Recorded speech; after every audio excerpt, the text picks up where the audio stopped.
Hello friends, स्वागत है आपका यूट्यूब चैनल ज्ञान बी 71 में। आज हमारी ये HPTGT नॉन मेडिकल कमीशन के लिए मैथ्स की क्लास रहेगी 11th। पहले वाली 10th क्लास आप चैनल की प्लेलिस्ट में जाके देख सकते हो। और वीडियो अच्छी लगे तो वीडियो को लाइक करना, शेयर करना, चैनल को सब्सक्राइब करना ना भूलना और बेल आइकन को प्रेस कर लेना ताकि जो भी हमारी तरफ से वीडियो डाली जाए उसकी नोटिफिकेशन आपको मिल जाए। और दूसरा, आपको ये टॉपिक बहुत ज़्यादा लंबा लग रहा होगा तो इसका कारण ये है कि मैं +1 और +2 दोनों का टॉपिक साथ में ही लेके चल रही हूँ, क्योंकि ये +1 क्लास का टॉपिक भी है और +2 क्लास का टॉपिक भी है। फिर मैं साथ में ही करवा रही हूँ क्योंकि इस टॉपिक से क्वेश्चन बन जाते हैं और मैक्सिमम क्वेश्चन जो इससे बनते हैं वो बेसिक से ही बनते हैं। तभी मैं इसे अच्छे से करवा रही हूँ ताकि आपको एक साथ ही क्लियर हो जाए, क्योंकि अगर आप +1 का कर लोगे फिर आगे जाके जब +2 वाले स्टार्ट होंगे वहीं पे करने जाके लगोगे तो फिर आपको +1 का फिर से अच्छे से रिवाइज करना पड़ेगा, फिर तब आपका ये दोबारा होगा। इसलिए मैं साथ साथ में करवा रही हूँ। इससे आप सिर्फ जब आपका कभी एग्जाम आएगा तब फिर आपको जल्दी जल्दी ये रिवीजन ही इसका करना है। ठीक है, तो 6 टाइप मैंने रिलेशन के पीछे करवा दिए थे। अब बात करते हैं इसके 7 टाइप। वो रहेगा हमारे पास equivalence relation.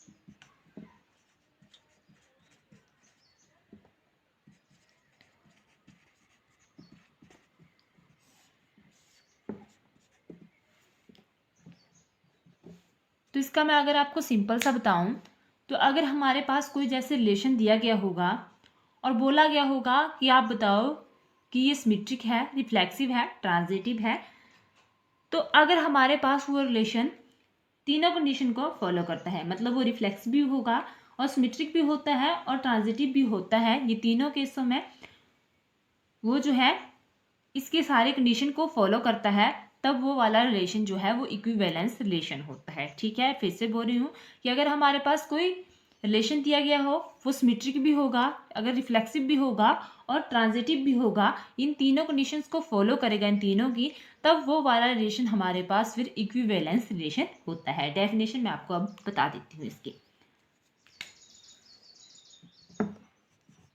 A relation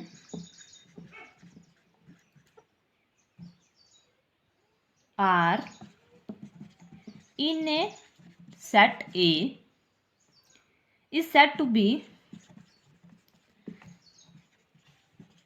equivalence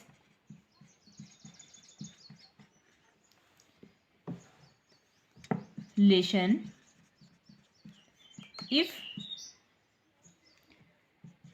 R is reflexive, symmetric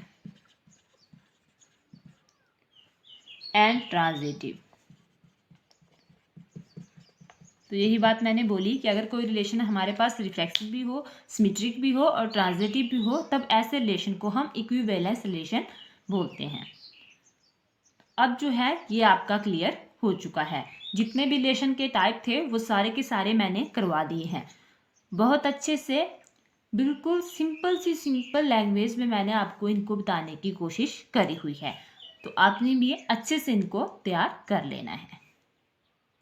हम करेंगे एक क्वेश्चन, वहाँ पे हम देखेंगे कि जो हमारे पास क्वेश्चन में रिलेशन दिया गया है क्या वो रिफ्लेक्सिव है, सिमेट्रिक है या ट्रांजिटिव है। अगर वो रिफ्लेक्सिव है, सिमेट्रिक है, ट्रांजिटिव है तो क्यों है, अगर नहीं है तो क्यों नहीं है। और अगर रिफ्लेक्सिव, सिमेट्रिक और ट्रांजिटिव आए तो हम उसे दूसरे तरीके से इक्विवेलेंस रिलेशन बोल सकते हैं, जो अभी हमने पीछे करा कि कैसे जो है हम किसी रिलेशन को इक्विवेलेंस रिलेशन बोल सकते हैं। अब करते हैं उस क्वेश्चन को। क्वेश्चन में बोला गया है इनके द्वारा कि determine whether each of the following relation are reflexive, symmetric and transitive. तो हमने किस किस के लिए देखना है, एक तो हमने रिफ्लेक्सिव के लिए देखना है, सिमेट्रिक के लिए देखना है और ट्रांजिटिव के लिए देखना है। आर से रिफ्लेक्सिव, एस से सिमेट्रिक और टी से ट्रांजिटिव। तो मैंने शॉर्ट में ही लिखा है। अब दिया क्या है, इन्होंने बोला है कि relation R in the set A, क्या दिया गया है, सेट में दिया गया है 1 2 3 अप टू 13 और 14। ठीक है। अब बोला है डिफाइन एज, ये दिया गया है रिलेशन हमारे पास x comma y such that 3x minus y equal to 0। इस तरह का क्वेश्चन हमने बहुत पहले भी यहाँ से किया हुआ था, वो भी इसी तरह का क्वेश्चन था, मिलता जुलता। तो अब क्या बोला गया है इन्होंने, हमारे पास सिर्फ एक ही सेट दिया गया है इन द सेट ए। तो इन द सेट आप समझ गए होंगे कि हम जो है अगर इन द सेट ए की बात करेंगे तो हमारे पास ऐसे जो सेट आएंगे उनका नाम जो है ए ही होगा, दोनों सेट का नाम ए ही होगा। और दूसरी बात इन्होंने क्या बोला है कि हमने क्या करना है, 1 से लेके 14 तक ही जाना है। तो 1 2 3 अप टू सोन 14, और यहाँ भी 1 2, क्योंकि दोनों तरफ ए ही है तो सेम ही इनमें एलिमेंट होंगे, तो हमने कहाँ तक जाना था, सिर्फ 14 तक ही जाना है, 14 पे जाके रुक जाना है। और ये एक्स और वाई बहुत पहले पीछे भी बता गया है कि जैसे ये वाला सेट है तो इसके एलिमेंट को, जितने भी ये इसके बीच में एलिमेंट आएंगे उनको हम नाम दे देते हैं एक्स, और जितने भी इसके एलिमेंट होंगे उनको नाम दे देते हैं हम वाई। तो एक बार फिर से इन बातों को बीच में ही मैं क्लियर करवा रही हूँ। तो ऐसे हमने ये वाला सेट, इनने सेट ए लिखा है तो हमने सेट बना दिए, और इस वाले सेट के एलिमेंट्स को नाम दिया एक्स, और इन वाले सेट को नाम दिया वाई, एलिमेंट्स को नाम दे दिया गया मेरे द्वारा वाई, क्योंकि इन्होंने यहाँ पे इनके नाम दिए थे। अब हमने यहाँ पे क्यों देखना है इनका क्रॉस प्रोडक्ट, हम नहीं देखेंगे इनका कार्टेशियन प्रोडक्ट जो है, क्योंकि यहाँ हमारे पास रिलेशन दिया गया है, हमने उसके बिहाफ पे भी इस क्वेश्चन को निकालना है। तो अब जो है ये रिलेशन इन्होंने हमारे पास दे दिया है, तो अब ऐसे निकालना तो मेरे लिए मुश्किल होगा किसी के लिए भी, तो पहले हम इसे सिंपल तरीके से लिख सकते हैं। तो 3x माइनस वाई लिखा है इन्होंने 0 के बराबर, ठीक है। तो अब हम क्या करेंगे, इस 3x को पाली साइड ले जाते हैं तो ये माइनस का हो जाएगा, तो इससे ये कट जाएगा, तो y कितना आ गया 3x। अब हम यहां से इस क्वेश्चन को कर सकते हैं, इसको अलग अलग तरीके होने, आप जैसे मर्जी सिंप्लीफाई कर लो तब भी ये क्वेश्चन निकल जाते हैं। जैसे आपको अच्छा लगे आपने उस तरह से कर लेना है, मैं इस तरह से इसको कर रही हूँ। सिर्फ हमने ये वाला रिलेशन इसके लिए बताना है कि क्या ये रिफ्लेक्सिव है, सिमेट्रिक है या ट्रांजिटिव, ये इन्होंने कंडीशन दी गई है और ये हमारे पास सेट दे दिया गया है। अब मुझे क्या बोला है कि ये जो सेट ए है उसमें सिर्फ एलिमेंट 14 तक ही जाएंगे, 14 के आगे हमने नहीं चलना है। तो यहाँ पे हम इस वाली जो हमारे पास इक्वेशन आई, यहाँ पे हम वैल्यू भरते जाएंगे। अगर मैं x की वैल्यू 1 भरूं, अगर मैं x की वैल्यू 1 भरूं तो y की वैल्यू क्या आ जाएगी 3 इंटू 1, तो कितने आ जाएगी 3। तो एक तो मेरे पास ये रिलेशन बन गया, क्या बना कि x y अगर वैल्यू 1 भरती हूं तो y की वैल्यू आ जाती है मेरे पास 3। वैसे ही अगर मैं x की वैल्यू 2 भरती हूं तो y की वैल्यू आ जाती है मेरे पास 6। देखिए यहाँ पे आपने 2 भरना है तो 3 2 जा 6। वैसे ही अगर मैं x की वैल्यू 3 भरती हूं तो y की वैल्यू कितनी आ जाती है 3 इंटू 3, तो y की वैल्यू कितनी आ जाती है 9। मुझे लगता है आपको समझ आ रहा होगा। वैसे ही अगर मैं x की वैल्यू 4 भरूं तो y की वैल्यू कितनी आ जाएगी 12। यहां था मेरे पास 2 6, मेरे हाथों से ये रब हो गया। तो मुझे लगता है कि अब आपको समझ आ गया होगा इतना सा कि हमने क्या किया, क्योंकि हम पहले भी ऐसे कर रहे हैं। अब एक बात और, मैंने इसके आगे अगर मैं 5 लूं, x की वैल्यू अगर मैं 5 लूं, ठीक है ये लिख रही हूं मैं, अगर x की वैल्यू मैं 5 लूं तो y की वैल्यू क्या बन जाएगी 3 इंटू 5, तो कितनी आ जाएगी 15, जो कि मैंने यहाँ पे नहीं लिखा, इस जगह पे नहीं लिखा। क्यों नहीं लिखा, क्योंकि अगर मैं x की वैल्यू 5 लूं तो y की वैल्यू जो है वो 15 हो जाएगी। जो हमारे पास कंडीशन दी गई है, जो सेट दिए गए हैं उसमें 15 है ही नहीं, हमने सिर्फ 14 तक ही लेने थे। यहाँ पे देखिए क्योंकि हमें सिर्फ 14 तक ही लेने को इन्होंने बोला है, जब 14 तक बोला है तो फिर ये इससे बढ़ जाएगा, इसलिए मैं नहीं लूँगी, मैंने सिर्फ 12 पे जाके ही इसे रोक दिया है। तो ये मेरे पास रिलेशन बन चुका है। ऐसे आपको ये सॉल्व करने होते हैं। क्वेश्चन टाइम इसलिए लग रहा है क्योंकि मैं आपको समझा रही हूँ। अगर आप फटाफट ऐसे करोगे, खुद इन पे ज़्यादा से ज़्यादा इनको प्रैक्टिस करोगे क्वेश्चंस को करने की, फिर आप अच्छे से इनको जल्दी से जल्दी कर सकते हो। अब मेरे पास रिलेशन जो है ये बच चुका है। अब मेरे पास यहाँ जगह नहीं है तो मैं ऊपर वाला इसको जो है साफ कर देती हूँ और यहीं कर लूँगी।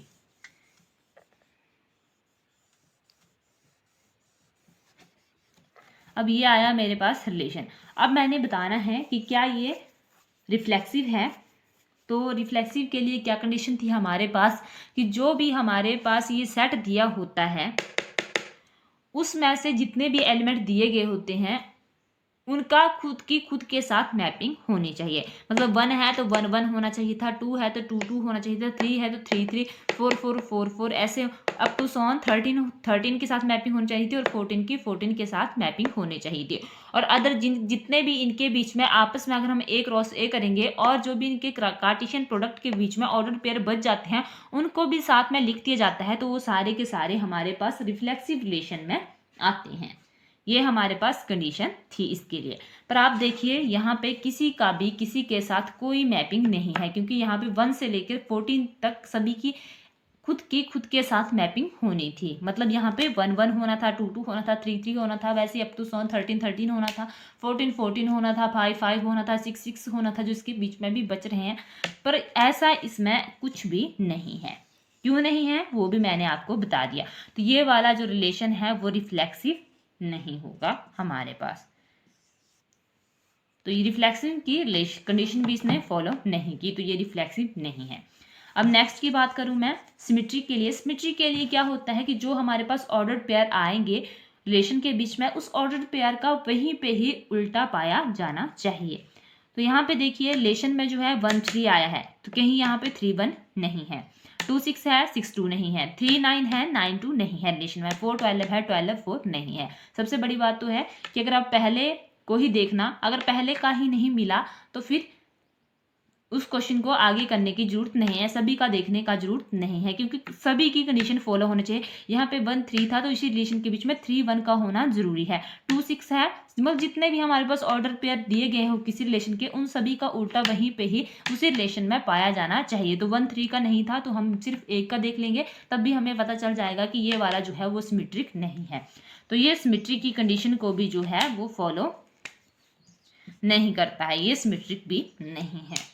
अब तीसरा देखते हैं हम, वो है हमारे पास ट्रांजिटिव। ट्रांजिटिव का क्या केस है? ट्रांजिटिव का केस है कि अगर मेरे पास किसी रिलेशन में ए बी है, बी सी भी है, तो सी ए बी होना चाहिए। तो यहाँ पे देखते हैं हम कि ए बी है, बी सी है, तो सी ए बी होना चाहिए। तो ए बी, चल ये ले मान लेती हूँ मैं ए बी, ठीक है। अब मैं बोलूँ बी सी है यहाँ पे, तो 3 है कहीं और पे जो इसको हम बी ए बी बोलेंगे, तो 3 है, हाँ ये है, तो इसको मैं बी सी बोल सकती हूँ कि ये मेरे पास ए बी है और ये मेरे पास बी सी है। अब मेरे पास यहाँ पे ए सी भी होना चाहिए, तो ए सी की वैल्यू होनी थी 1 9, ये ए सी, क्योंकि ए बी मेरे पास है, बी सी है, तो यहाँ पे मेरे पास ए सी भी होना चाहिए था, जिसकी वैल्यू जो है वो 1 9 होनी थी। पर इस रिलेशन में कहीं पर भी ऐसा नहीं है, जो कि हमें साफ साफ दिख रहा है। तो इसका मतलब है कि ये रिलेशन फिर हमारे पास ट्रांजिटिव रिलेशन भी नहीं है। तो ये तीनों जितने भी यहाँ पे हमने रिफ्लेक्सिव किया, सिमेट्रिक किया, ट्रांजिटिव किया, ये उनकी कंडीशन को फॉलो ही नहीं करता है जो हमारे पास रिलेशन बना था। इसका मतलब क्या है कि ये रिलेशन हमारे पास जो है ना रिफ्लेक्सिव है, ना सिमेट्रिक है, ना ही ट्रांजिटिव है।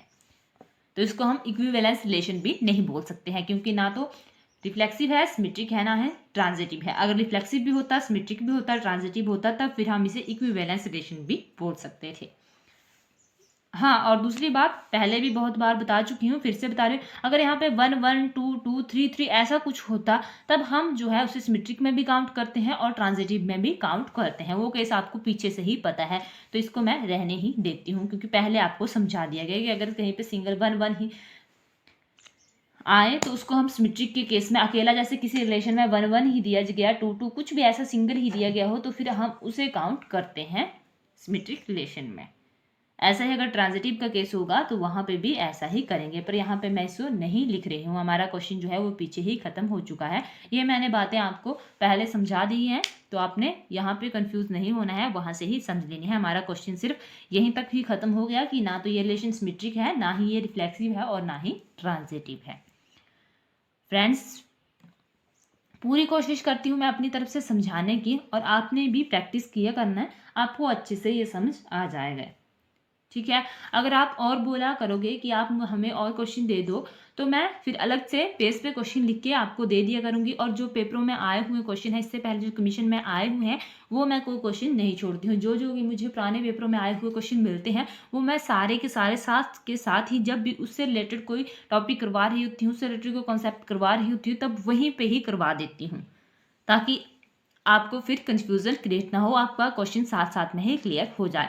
फिर भी अगर आपको प्रैक्टिस करने के लिए एक्स्ट्रा क्वेश्चन चाहिए होंगे, तो बताया करना आपने, मैं एक पेज पे लिख के आपको एक्स्ट्रा क्वेश्चन दे दिया करूंगी, और दूसरे दिन आपको आंसर भी बता दिया करूंगी। ठीक है। तो वो आपकी इच्छा है, अगर आप मांगोगे तो आपको मिल जाएंगे वो क्वेश्चन भी। और अगर कोई बोल रहे थे कि हमें पेड नहीं, कि हमें जो है इनकी पीडीएफ भी चाहिए, तो पीडीएफ तो फिर मुझे ऐसा है कि अलग से पेज पे लिखनी पड़ेगी, क्योंकि मैं यहाँ पे पेज पे नहीं समझाती हूँ। हाँ, फिर भी अगर आपको पीडीएफ चाहिए होगी तो मैं कोशिश करूँगी, तो फिर मुझे अलग से पेज पे लिखनी होगी, तो वो पीडीएफ फिर, क्योंकि मुझे डबल मेहनत करनी पड़ रही है, एक बार मैं यहाँ लिखूँगी फिर वहाँ लिखूँगी, तब फिर वो पेड ही रहेगी। तो आप जो है वो पेड पीडीएफ यहाँ से ले सकते हो। तो वीडियो अच्छी लगे तो वीडियो को लाइक करना, शेयर करना और चैनल को सब्सक्राइब करना ना भूलना। तो रिलेशन वाला टॉपिक जो है यहाँ पे ख़त्म हो चुका है। अब मैं आगे स्टार्ट करूँगी फंक्शन वाला टॉपिक।